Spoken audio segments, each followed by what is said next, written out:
حسبناللہ و نعم الوکیل، نعم المولا و نعم النصیر۔ ماشاءاللہ لا حول ولا قوۃ الا باللہ العلی العظیم۔ اعوذ باللہ من الشیطان اللعین الرجیم، بسم اللہ الرحمن الرحیم۔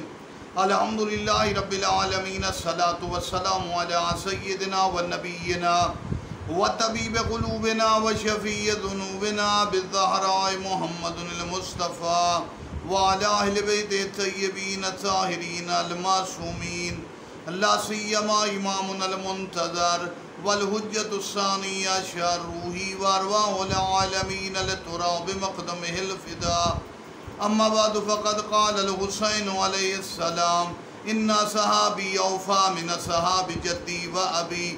مولا حسین نے اپنے صحابیوں کو بلند قرار دیا۔ سدا بہار عروج، عظیم بخت بلندیاں حسین کی عظیم صحابہ کے لیے کہ جنہوں نے زہریلے حالات میں جب کوفہ میں فسق و فجور، لالچ اور خوف کی فضا قائم تھی، حتیٰ کہ کچھ پاک تینت لوگ بھی ڈر خوف یا مسائل کی وجہ سے فوج میں شامل تھے، جن میں حر ابن یزید ریاحی جو عبید اللہ ابن زیاد کا کمانڈر بن کے آئے، لیکن تینت صاف تھی، خاندان شریف تھا، ماں شریف تھی۔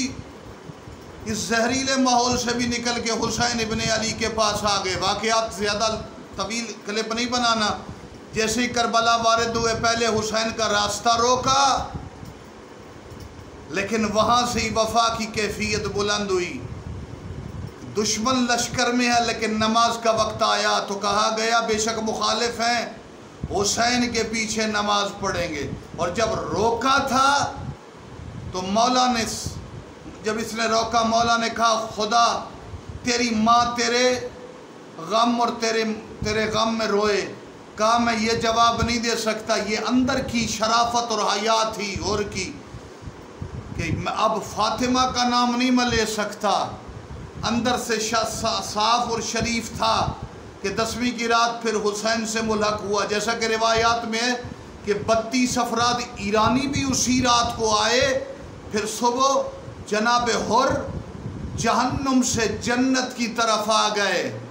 پھر حسین کو کوئی ایسی ادا پسند آئی، فرمایا منع کیا کہ حر کے دربار میں کوئی جائے تو شکوہ نہ کرے کہ تو پہلے حسین کے ساتھ نہیں تھا۔ جب حسین سب کچھ بھول گئے، اپنی تمام غلطیوں کو ایثار اور قربانی سے لبریز کر کے حسین کے دربار میں آ کے معافی بھی مانگی۔ حسین نے مہمان بھی بنایا، اپنا ساتھی بھی بنایا۔ جنگ کرتے ہوئے حسین کی دعا تھی کہ انت حر فی الدنیا والآخرہ، تو اس دنیا میں بھی آزاد ہے، آخرت میں بھی آزاد ہے۔ تو یہ حسین کا ساتھی ہے جو وفا کی عظیم علامت ہے، جن کا دربار کربلا سے 6 کلومیٹر دور ہے۔ کہ خدا سب کو توفیق دے، ہمیں مولا حسین کے ساتھیوں کا صدقہ، ان کی وفا کا صدقہ، امام حسین کا ذاکر، امام کا ذکر، امام کا تذکرہ عطا فرمائے۔ والسلام علیکم ورحمۃ اللہ وبرکاتہ۔